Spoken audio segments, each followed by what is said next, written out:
নমস্কার। গল্প সঙ্গীত গল্পের আসরে সকল শ্রোতা বন্ধুকে স্বাগত জানাই। গল্প সঙ্গীত আজকের নিবেদন সাহিত্যিক হেমেন্দ্র কুমার রায়ের লেখা গল্প কেরানি।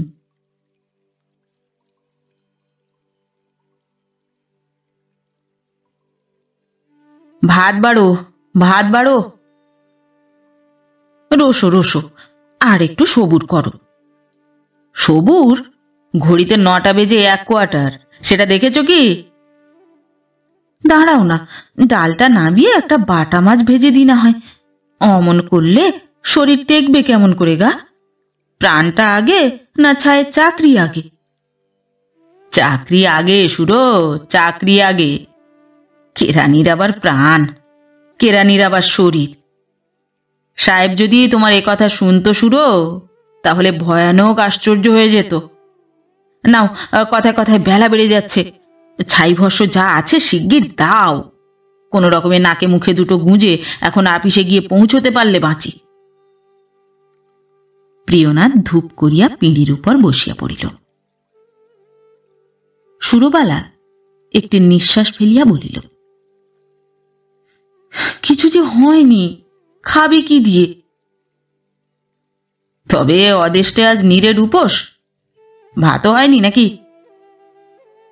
হ্যাঁ, ভাত হয়েছে বই কি, ডালও হলো, আলু ভাতে কাঁচকলা ভাজা। ব্যাস ব্যাস, এ যে একটা যজ্ঞির ব্যাপার। আবার কি চাই?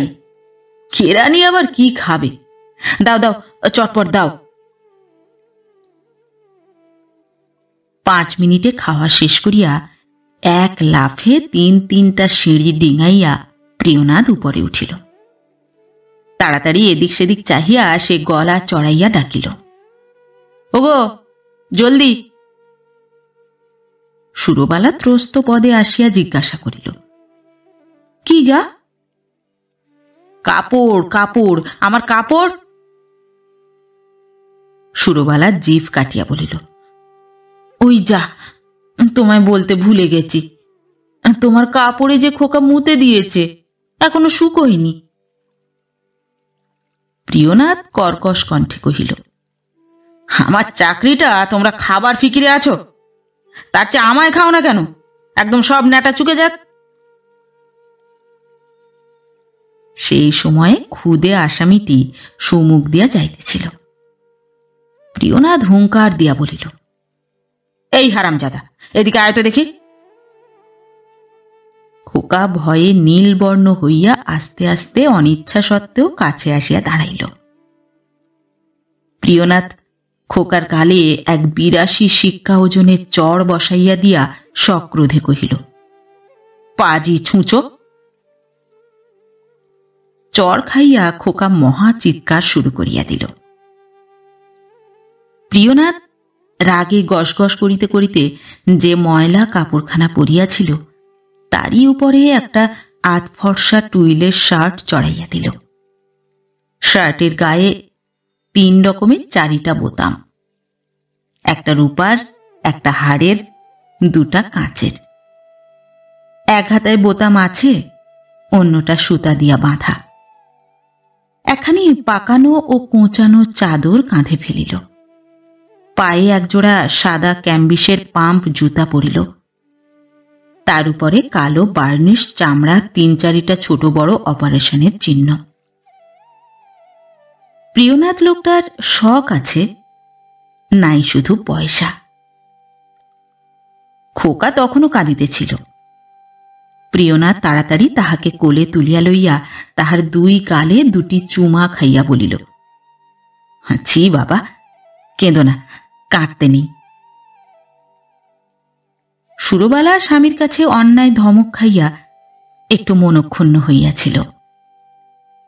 সে জানালার গড়াত ধরিয়া স্তব্ধভাবে দাঁড়াইয়া ধারাবর্ষী মেঘমেদুর আকাশের দিকে শূন্য দৃষ্টিতে চাহিয়াছিল। তাহার প্রতি দৃষ্টিপাত করিয়া প্রিয়নাথ সব বুঝিল। অনুতপ্ত কণ্ঠে ডাকিল, সুরো। সুরবালা চমকিয়া মুখ ফিরাইল।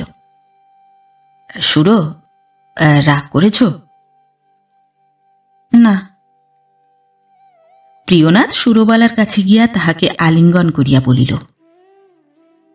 সুরো, তুমিও যদি আমার কথায় রাগ করবে তাহলে কার মুখ চেয়ে আমি বাঁচব বলো? হামাতে কি আর আমি আছি? আমার কথায় রাগ? বলো, রাগ করনি? স্বামীর স্নেহ ও প্রেমে সুরবালার চোখ ছলছল করিতে লাগিল। না, আমি রাগ করিনি বলিয়া স্বামীর বুকে মুখ লুকাইল। প্রিয়নাথ স্ত্রীকে চুম্বন করিবার জন্য মুখ বাড়াইল। হঠাৎ ঘড়িতে টং করিয়া 9:30 বাজিল। চুম্বন ভুলিয়া প্রিয়নাথ স্ত্রীকে ছাড়িয়া এক লাফে ঘরের দরজার কাছে গেল। তাড়াতাড়ি ছাতিটা লইয়া ছুটিল। এই কেরানি জীবন, এই বাঙালি জীবন, ক্ষণে সুখ, ক্ষণে দুঃখ, তুচ্ছ প্রেম, তুচ্ছ বিরহ। জীবনটা শুধু তাড়াতাড়ি আর দীর্ঘশ্বাস, আর কিছু না। বাংলার ঘরে ঘরে এই ছবি। প্রিয়নাথ সদরদোরের কাছে আসিয়া দেখিল রাস্তা জলে জলময়। যেখানে জল নাই সেখানে হাঁটু ভোর কাদা। সে শীঘ্র খানিকটা ছেঁড়া খবরের কাগজ জোগাড় করিয়া জুতা জোড়া পা হইতে খুলিয়া সন্তর্পণে মুড়িয়া ফেলিল এবং তাহা বগলদাবা করিয়া জল কাদা ভাঙিতে ভাঙিতে কেরানির দেবালয়, যেখানে সাহেব দেবতা, বড়বাবু পূজারী ও তাহারা পাণ্ডা, তাহার উদ্দেশ্যে চলিল। প্রিয়নাথ সুশিক্ষিত যুবক। বাপ মা এবং প্রতিবেশীরা তাহার বিদ্যাবুদ্ধির তীক্ষ্ণতা দেখিয়া স্থির করিয়াছিলেন কালে সে বংশের মুখোজ্জ্বল করিবে। এন্ট্রান্সে সে 2য় স্থান অধিকার করিয়াছিল। ফলে তাহার জননীর মনে অকস্মাৎ একটি রাঙা টুকটুকে বধূর মুখদর্শন করিবার স্বাদ একান্ত প্রবল হইয়া উঠিল। তারপর কিরূপে একে একে বর্ষে বর্ষে তাহার ঘরে মা ষষ্ঠীর দূতেরা আসিয়া আশ্রয় গ্রহণ করিল। তার মাতা, তারপর তার পিতার মৃত্যু হইল এবং অর্থাভাবে তাহার বিয়ে পরীক্ষা দেওয়া হইল না। এখানে আমরা সে সমস্ত ইতিহাস সবিস্তারে বর্ণনা করিতে চাহি না। প্রিয়নাথ চলিয়াছে, 2 হাঁটুর উপরে কাপড় তুলিয়া চলিয়াছে। আকাশ পাতাল ভাবিতে ভাবিতে চলিয়াছে। কেরানির ভাবনা। সবটা শুনিয়া কাজ নাই, কারণ তাহার আদি নাই, অন্ত নাই। তাহার কত উচ্চ আশা ছিল, কোন মানুষের না থাকে। ধীরে ধীরে তাহার জীবনের সামনে একটা মহান আদর্শ ভবিষ্যের পটে আত্মসম্পূর্ণ হইয়া উঠিতেছিল। হয়তো কালে তাহা পূর্ণ গঠন হইত। ধীরে ধীরে আপনাকে সে সংসার সমরের জন্য উপযোগী করিয়া তুলিতেছিল। হয়তো পরিণামে সে বিজয়ী হইত। কিন্তু ইতিমধ্যে প্রবাদ বাক্য আপনার কঠোর সত্যতা সব প্রমাণ করিল। মানুষ গড়ে, বিধাতা ভাঙে। প্রিয়নাথ গড়িতেছিল, বিধাতা ভাঙিল। জীবনের প্রভাতে, উপার্জনক্ষম পিতার মৃত্যুতে প্রিয়নাথ অকস্মাৎ একদা আপনার খেদ করুণ ভাগ্যলিপির প্রথম পরিচ্ছেদ পাঠ করিবার সুযোগ লাভ করিল। সে কি কঠোর আঘাত! দেখিল অনন্ত সংসার পাথারে সে নিরাশ্রয়, একাকী, বড় একাকী। তাহার বন্ধু নাই, সহায় নাই, অর্থ নাই। আছে শুধু স্ত্রী, 4টি সন্তান আর শূন্য লৌহ মঞ্জুষা। আর একখানি জীর্ণ ভগ্ন দ্বিতল বাড়ি।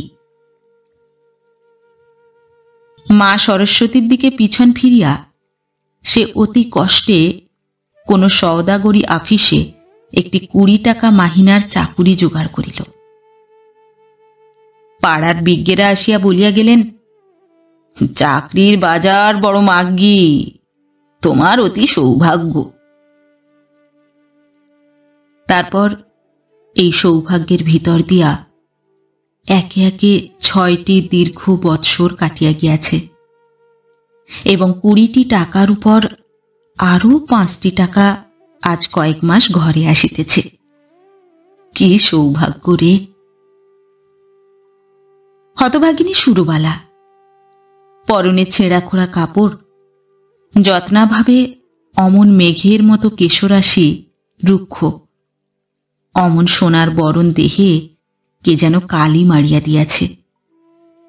গায়ে একখানি গয়না নাই, প্রাণে এতটুকু সুখ নাই, মুখে সদাই হাসি, কিন্তু তার পিছনে যে কি হাহাকার লুকানো আছে, দরদি ভিন্ন কে তাহা বুঝিবে।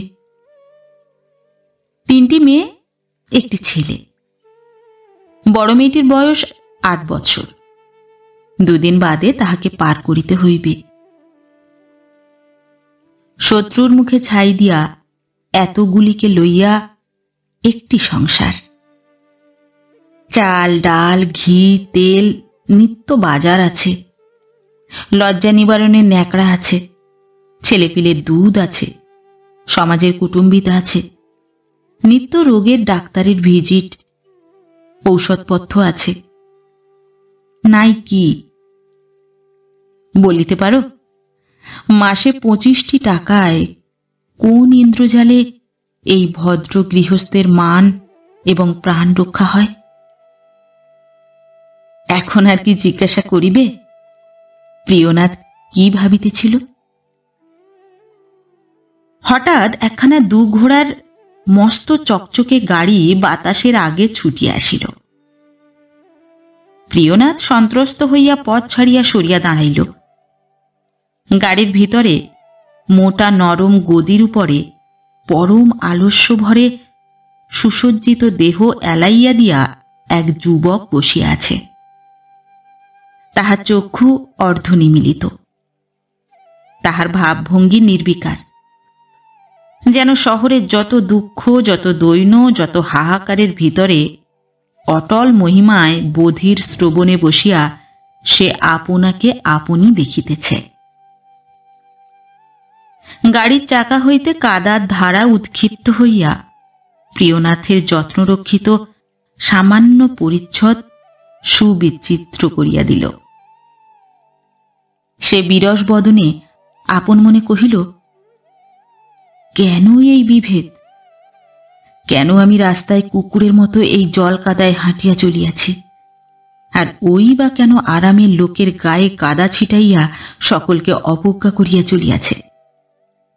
কেন আমি হাড় ভাঙা খাটুনি খাটিয়াও, বিদ্যায় রূপে গুণে শ্রেষ্ঠ হইয়াও অর্থহীন ব্যর্থ জীবনে অর্থাহারে ছিন্ন বেশে দিনের পর দিন গণিতেছি? আর ওই মূর্খ কদাকার পশু কেন দিব্য বেশে বিনা শ্রমে বিনা চিন্তায় ধুলির মতো টাকা উড়াইয়া দিবার অধিকার লাভ করিল? কেন এই প্রভেদ? ভগবান, তুমি কি আছো? যে তোমায় ভগবান সমদৃষ্টি বলিয়া প্রচার করে, প্রতারক সে, মূর্খ সে। তুমি নাই, তুমি নাই। সামনে আফিস, প্রকাণ্ড অট্টালিকা, চকচকে দামি পাথরের থাম, বড় বড় জানালা দরজাগুলি উজ্জ্বল রং করা।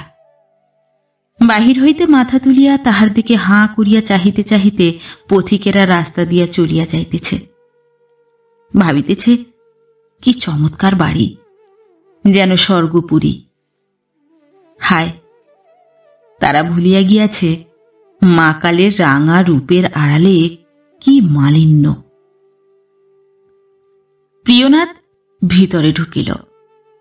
কার্পেট মোড়া সিঁড়ি দিয়া উপরে উঠিল। মধ্যে মস্ত একটা হল, বার্নিশ করা কাঠের ছোট ছোট দেওয়ালে তাহা বহু ভাগে বিভক্ত। স্প্রিংয়ের দরজা ঠেলিয়া সে আপনাদের বিভাগে ঢুকিল। সারি সারি টেবিল, প্রতি টেবিলের দুদিকে দুখানা করিয়া চেয়ার, একদিকে বড়বাবুর নিজস্ব একটা মেজ, চারিদিকে কাঠের তাক, তাহাতে বড় বড় বাঁধানো খাতা, মাথার উপরে বৈদ্যুতিক পাখা, বিজলির আলো। আয়োজনের কোনো ত্রুটি নাই, ঠিক যেন বন্দি পাখির জন্য সোনার পিঞ্জরা। এখনো 10টা বাজে নাই। কেরানিরা কেহ টেবিলের উপরে বসিয়া, কেহ দাঁড়াইয়া দলে দলে গল্প করিতেছে, হাসিতেছে। হঠাৎ জুতার মশমশ শব্দ হইল। ওহে সাহেব, সাহেব! পলকে কি পরিবর্তন! সবাই যে যার আসনে আসেন, সামনে খাতা খোলা, চোখে জ্বলন্ত মনোযোগ, আর হাতে চলন্ত কলম। সাহেব কি একটা কাজে আসিয়াছিল, কাজ সারিয়া তখনই চলিয়া গেল। অমনি সকলের হাত হইতে কলম খসিল, দৃষ্টি অপাঙ্গে ফিরিল। একজন অর্ধোচ্চারিত কণ্ঠে কহিল, গেছে? আর একজন দরজার ফাঁক দিয়া উঁকি মারিয়া দেখিয়া বলিল, অমনি যতীনচন্দ্র একটা গান ধরিয়া দিল। আর একজন ঘাড় নাড়িয়া তবলা অভাবে টেবিল চাপড়াইয়া তাল দিতে লাগিল। এবার বড়বাবু আসিতেছেন, আবার সব চুপচাপ। কেরানিদের অসম্পূর্ণ ছবি এইরূপ। মানুষ যে কত হীন, কত কপট হইতে পারে, বুকে তুষানল জ্বালিয়া মুখে কত যে হাসিতে পারে, তা যদি দেখিতে চাও, সওদাগরি অফিসের কেরানিদের দেখো। অমন ফটো আর কোথাও পাইবে না। বুকে তুষানল, মুখে হাসির কথা শুনিয়া আশ্চর্য হইও না। খাঁচার পাখি কি গান গায় না? প্রিয়নাথ আপনার টেবিলের সম্মুখে গিয়া চাদরখানা গলা হইতে খুলিয়া আগে চেয়ারের হাতায় বাঁধিল। তারপর একখানা কাগজে লাল কালি দিয়া কয়েক লাইন শ্রী শ্রী দুর্গা সহায় লিখিল। এই না সে বলিতেছিল, বিশ্বে ঈশ্বর নাই? হ্যাঁ, মানুষের স্বভাব তো এই। দুর্গা নাম লেখা কাগজখানি চোখ বুজিয়া বার কয়েক কপালে ছোঁয়াইয়া সে একেবারে কাজ শুরু করিয়া দিল। প্রিয়নাথ আফিসের কাহারও সঙ্গে সাধ্যমতো মিশিত না। সে শিক্ষিত, তাহার সহকর্মীদের মনের সঙ্গে তাহার উচ্চাভিলাষী মন ঠিক খাপ খাইত না। 3 দিন পরেই পূজা, আফিসে কাজের বড় ভিড়। প্রিয়নাথ যখন চেয়ার ছাড়িয়া উঠিল, ঘড়িতে তখন সন্ধ্যা 8টা প্রায় বাজে। সে তাড়াতাড়ি বড় বাজারের ভিতর দিয়া বাড়ির দিকে চলিল। রাস্তার জনতায় প্রতি পদেই বাধাপ্রাপ্ত হইয়া তার মন যথেষ্ট ক্রুদ্ধ হইয়া উঠিতেছিল। লোকগুলার কি অন্যায়! ইচ্ছা করিয়াই আমার পথে আসিয়া দাঁড়াইতেছে। একটু চটপট বাড়িতে গিয়া যে হাত পা ছড়াইয়া বিশ্রাম করিব, তারও জো নাই। আর এই গরুর গাড়ি, এগুলা কলিকাতা হইতে দূর হইলে সব আপদ চুকিয়া যায়। এমনই নানা উদ্ভট কথা ভাবিতে ভাবিতে প্রিয়নাথ শেষে বাড়িতে আসিয়া পৌঁছিল। ধীরে ধীরে উপরে উঠিয়া ঘরে ঢুকিতে ঢুকিতে সে ডাকিল, সুরো! খোকাকে কোলে করিয়া সুরবালা মাদুরের উপরে বসিয়াছিল। প্রিয়নাথের সাড়া পাইয়া মুখ তুলিয়া চাপা আওয়াজে বলিল, চুপ চুপ, খোকার ভারী জ্বর। প্রিয়নাথ উদ্বেগের সহিত বলিল, জ্বর? হ্যাঁ, গা যেন পুড়ে যাচ্ছে। এখন একটু ঘুমিয়েছে। অত জোরে কথা কয়ো না, এখনই জেগে উঠবে। প্রিয়নাথ শুষ্ক মুখে খোকার গায়ে হাত দিয়া দেখিল গা যেন আগুন। তার সারাদিনের কর্মক্লান্ত মস্তিষ্ক তখন উত্তপ্ত। বাড়িতে আসিয়া কোথায় একটু বসিয়া জিরাইবে, দুটা কথা কহিবে, না, আবার এই হাঙ্গামা। সে আর সহ্য করিতে পারিল না। বিরক্তিপূর্ণ কণ্ঠে কহিল, না, আর অসহ্য হয়ে উঠেছে। রোজ একটা না একটা লেগে আছেই। তার চেয়ে একেবারে মরুক না কেন, হাড়ে বাতাস লাগে। সুরবালা তাড়াতাড়ি বলিয়া উঠিল, ষাট ষাট, অমন সর্বনেশে কথা কি করে তোমার মুখ দিয়ে বেরুল গা? প্রিয়নাথ বুঝিল রাগের মাথায় সে একটা ভারী অন্যায় কথা বলিয়া ফেলিয়াছে। অনুতপ্ত হইয়া তখনই সে খোকাকে কোলে করিয়া স্তব্ধভাবে বসিয়া পড়িল। রাত্রে খোকার জ্বর ভয়ানক বাড়িয়া উঠিল। জ্বরের ধমকে সারা রাত সে প্রলাপ বকিতে লাগিল, বাবা, আমায় জামা দিলে না? জামা পরে আমি ঠাকুর দেখতে যাব। প্রিয়নাথ তার মাথা চাপড়াইতে চাপড়াইতে বলিল, দেব বই কি বাবা, আগে সকাল হোক। ভোর হইল, খোকার জ্বর কমিল না, বরং তার উপরে ফিটের লক্ষণ প্রকাশ পাইল। সুরবালা ভয়ে বিবর্ণ হইয়া বলিল, ওগো, ডাক্তার ডাকো।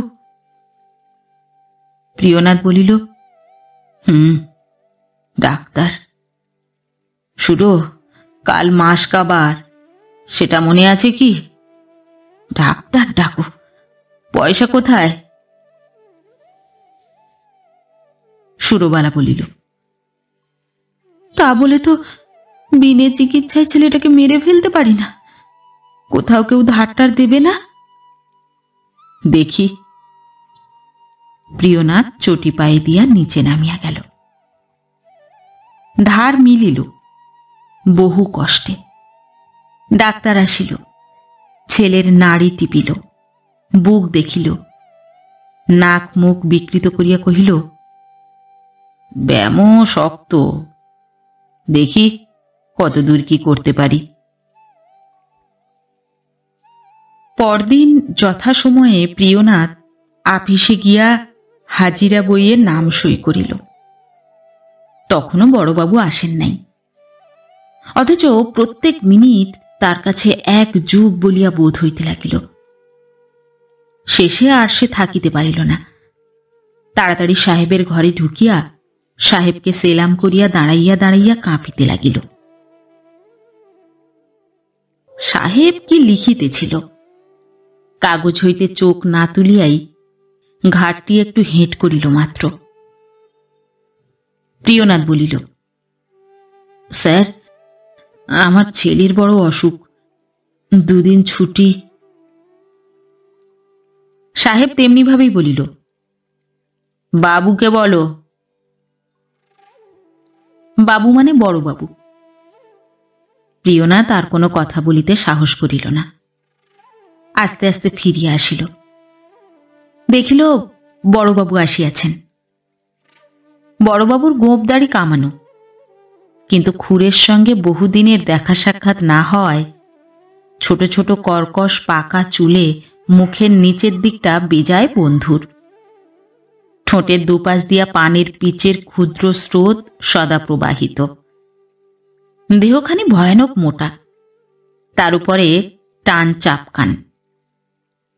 একটা সচল তাকিয়ার কল্পনা যদি সম্ভব হয়, তাহা হইলে বড়বাবুর চাপকান চাপা স্থূল দেহের কত আঁচ পাইতে পারা যায়।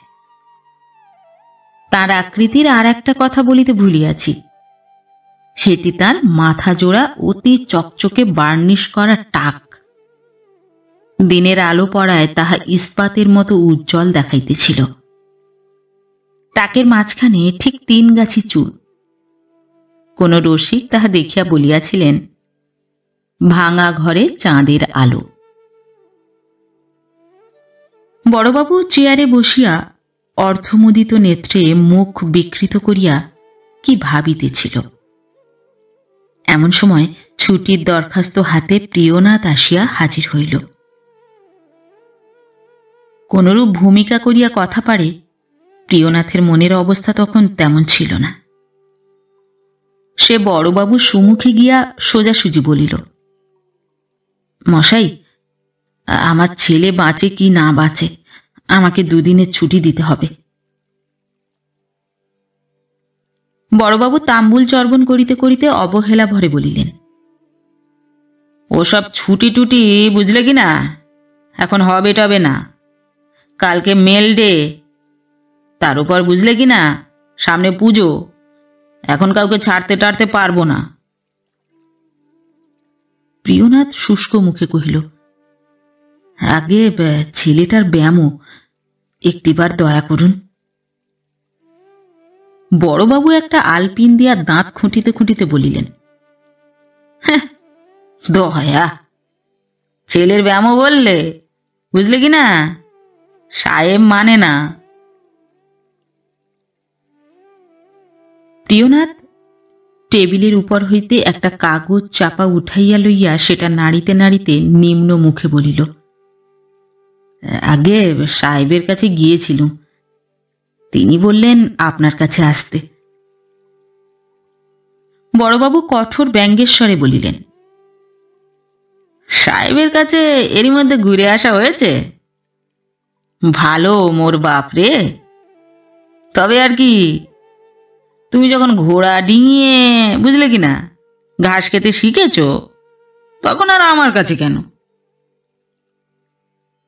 প্রিয়নাথ কহিল, আগে আমার ছেলে মারা যায়। বড়বাবু ঠোঁট বাঁকাইয়া বলিলেন, যাও হে ছোকরা যাও, নাকামিরার জায়গা পাওনি, আমার কাছে এসেছ বুঝলে কিনা চালাকি করতে, ছেলের ব্যায়ামও। প্রিয়নাথ কোনরূপে রাগ সামলাইয়া বলিল, আমাকে ছুটি দিতেই হবে। বড়বাবু রুলটা তুলিয়া লইয়া সজোরে টেবিলের উপর আছড়াইয়া মহা খাপ্পা হইয়া বলিলেন, দিতেই হবে? আমি তোমার বাবার চাকর? ইউ স্কাউন্ড্রেল, আমার উপর হুকুম? হ্যাঁ? প্রিয়নাথের মাথায় রক্ত চড়িয়া গেল। তাহার মনে দুর্দমনীয় ইচ্ছা হইতে লাগিল, এই হৃদয়হীন পশুটাকে আচ্ছা করিয়া ঘা 2 দিয়া এই ঘৃণ্য তুচ্ছ গোলামিকে পায়ে থ্যাতলাইয়া সেই মুহূর্তেই সে চলিয়া যায়। কিন্তু তখনই মনে পড়িল, ঘরে তার স্ত্রী, পুত্র, কন্যা, ছেলের জ্বর, ঔষধপথ্য, ডাক্তার চাই। মেয়ে বড়, আজ বাদে কাল সেটিকে পার করিতে হইবে। ঘরের বাক্স খালি, রাত পোহাইলে পোড়া পেটের ভাবনা ভাবিতে হইবে। এক পলকের ভিতরে প্রিয়নাথের মস্তিষ্কে বিদ্যুতের মতো এমনই নানা চিন্তা খেলিয়া গেল, এবং তখনই যেন কাহার অপূর্ব সম্মোহিনীতে তাহার পর্বতধত শির আবার নুইয়া পড়িল, তাহার মুষ্টিবদ্ধ হস্ত আবার শিথিল হইয়া পড়িল। কেরানির আবার রাগ, সে বড় ক্ষণিক। বড়বাবুর রাসভ নিন্দিত স্বর বোধহয় সাহেবের কানে গিয়াছিল, কারণ হঠাৎ সাহেব আসিয়া সেখানে উপস্থিত হইলেন। একবার প্রিয়নাথের দিকে চাহিয়া বড়বাবুকে জিজ্ঞাসা করিলেন, ব্যাপার কি বাবু? বড়বাবু সব কথা খুলিয়া বলিলেন। অবশ্য তার উপর কালোপযোগী টিকা টিপ্পণী করিতে ভুলিলেন না। সাহেব সমস্ত শুনিয়া প্রিয়নাথের দিকে ফিরিয়া বলিল, তুমি বাবুর উপর হুকুম চালিয়েছ? না স্যার। সাহেব অধীরভাবে ওষ্ঠ দংশন করিয়া বলিল, তুমি কি বলতে চাও? আমার বাবু মিথ্যাবাদী? প্রিয়নাথ কহিল, না স্যার, আমি তা বলতে চাই না, তবে উনি কথাটা একটু বাড়িয়ে বলেছেন। বড়বাবু ভ্রুকুটি করিয়া কহিলেন, তবে রে ছুঁচো, আমার সামনে তুই আমারই নামে লাগাস? এত বড় বুকের পাটা তোর! স্যার, ওকে ডিসচার্জ করুন, এখনই ডিসচার্জ করুন। সাহেব মুখ টিপিয়া একটু হাসিল, তারপর শীষ দিতে দিতে দরজার কাছে গিয়া হঠাৎ থামিয়া বলিল, তোমার ছেলের অসুখ? হ্যাঁ স্যার। সাহেব একান্ত সহজ স্বরে বলিল, আচ্ছা বাবু, আজ তোমার ছুটি, কিন্তু কাল মেল ডে, তুমি অবশ্যই আসবে।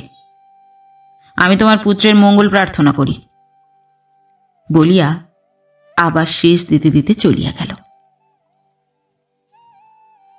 সাহেবের এই আকস্মিক এবং অপ্রত্যাশিত ভাব পরিবর্তনে বড়বাবু রাগে ফুলিতে ফুলিতে হতাশভাবে চেয়ারে বসিয়া পড়িলেন। তারপর অত্যধিক মনোযোগিতার সহিত একখানা কাগজ দেখিতে দেখিতে আপন মনে অস্ফুট কণ্ঠে বলিলেন, জলে বাস করে কুমিরের সঙ্গে বিবাদ? আচ্ছা, দেখা যাবে, এক পোষে শীত পালায় না। ঝড়ের আগে শুকনা পাতা যেমন করিয়া উড়িয়া যায়, প্রিয়নাথের প্রাণখানা দেহের আগে তেমনি ছুটিয়া চলিয়াছিল। তাহার মনে হইতেছিল, পাখির মতো যদি আমার দুখানা ডানা থাকিত।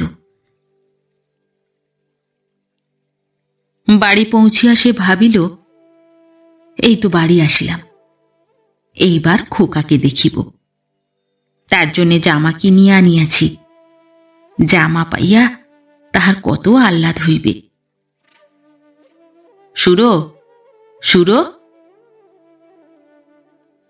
কাহারও সাড়া নাই। এ কি, কে যেন কাঁদিতেছে না? কে কাঁদে? কে কে? প্রিয়নাথ দুহাতে বুক চাপিয়া কান পাতিয়া শুনিতে লাগিল। শুনিতে সাহস হইতেছিল না, তবু সে শুনিতে লাগিল। খোকারে, ওরে আমার খোকারে! কে কাঁদে? সুরো? প্রিয়নাথের দেহ হিম হইয়া গেল। আর তবে তো সন্দেহ নাই। থরথর করিয়া কাঁপিতে কাঁপিতে সেইখানে সে বসিয়া পড়িল। তাহার চোখের সামনে আলোকাম্বরা ধরণীর উপর কে যেন একটা অন্ধকারের পর্দা ফেলিয়া দিল, এবং সেই কঠোর কালো আঁধারের গভীর মৌনব্রত ভঙ্গ করিয়া এক শোকার্ত মাতৃহৃদয় ভেদ করিয়া কি করুণ ক্রন্দন তাহার অভিভূত শ্রবণে বার বার ধ্বনিত হইতে লাগিল। ও খোকা, খোকা রে! শুনিতে শুনিতে সহসা তীব্র আঘাতে চেতনাপ্রাপ্ত আহতের মতো সে আবার দাঁড়াইয়া উঠিল, এবং দীপ্ত নেত্রে রক্তহীন মুখে ঊর্ধ্বে অনন্ত নীলিমার দিকে চাহিয়া ক্ষিপ্তের মতো বলিল, নিয়েছ? আর দুদণ্ড তর্স হইল না? ভগবান, এখন যদি একবার তোমার নাগাল পাই, তাহলে যেন তোমার ওই নির্দয় প্রাণকে এই দুই হাতের চাপে পিষে থেঁতলে গুঁড়িয়ে ছুঁড়ে ফেলে দিই। প্রিয়নাথ উপরে উঠিল। এই ভীষণ অভিশাপ বাণী উচ্চারণ করিতে করিতে একটা দমকা বাতাসের মতো ঘরের ভিতরে প্রবেশ করিল। তাহাকে দেখিবা মাত্র সুরবালা বিদীর্ণ কণ্ঠে একটা আর্তনাদ করিয়া অচেতন হইয়া পড়িয়া গেল। প্রিয়নাথের চোখে এক ফোঁটা জল নাই। আপনার পাষাণ চক্ষু মেলিয়া প্রাণপণে সে চাহিয়া রহিল। বিছানার উপর খোকার পুষ্প পেলব দেহ পড়িয়া আছে। মৃত্যুর কঙ্কাল করের কাঠিন্য এখনো তাকে ছুঁইতে পারে নাই। তার ছোট হাত দুটি মুঠা করা, কচি কচি ঠোঁট দুইখানির ফাঁকে মুক্তার মতো দাঁতগুলি দেখা যাইতেছে। চোখ দুটি মুদিয়া আছে। পাতার পাশে রাঙা গালের উপর অশ্রুর শুষ্ক চিহ্ন। তুই কেঁদেছিস? ঘুমোবার আগে কেঁদেছিস জাদু? আবদার ভুলতে পারিসনি? এই যে বাবা, জামা কিনে এনেছি, নে পর, জামা পর। প্রিয়নাথ সন্তর্পণে কাগজের ভিতর হইতে জামাটি আস্তে আস্তে বাহির করিল। তারপর খোকাকে জামা পরাইয়া তার মৃতদেহ বুকে চাপিয়া তার অসাড় মুখে মুখ দিয়া সেইখানে স্তম্ভিতের মতো বসিয়া রহিল। টং। পরদিনের বেলা 9:30। টুইলের জামা গায়ে, কাঁধে চাদর দিয়া, হাতে ছাতা লইয়া প্রিয়নাথ বাড়ি হইতে বাহির হইল। খোকার চিতার ধোঁয়া তখনও বুঝি মিলায় নাই। কিন্তু কি করিবে সে? আজ যে সওদাগরের মিল ডে, সে কেরানি। দিনের বেলা কলম ধরিবে, রাত্রে কান্নার ছুটি মিলিবে। এখন কাঁদিবার অবকাশ নাই। আজ যে সওদাগরের মিল ডে, সে যে কেরানি।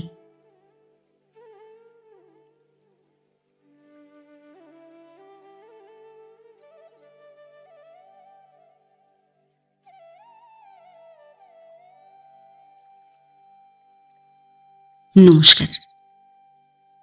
নতুন একটি গল্প নিয়ে খুব শিগগির ফিরে আসছি। ততক্ষণ সবাই ভালো থাকবেন, সুস্থ থাকবেন। গল্প পাঠ কেমন লাগলো অবশ্যই কমেন্ট করে জানাবেন, এবং ভিন্ন ভিন্ন স্বাদের অডিও স্টোরি শোনার জন্য অবশ্যই চ্যানেলটি সাবস্ক্রাইব করবেন। ধন্যবাদ।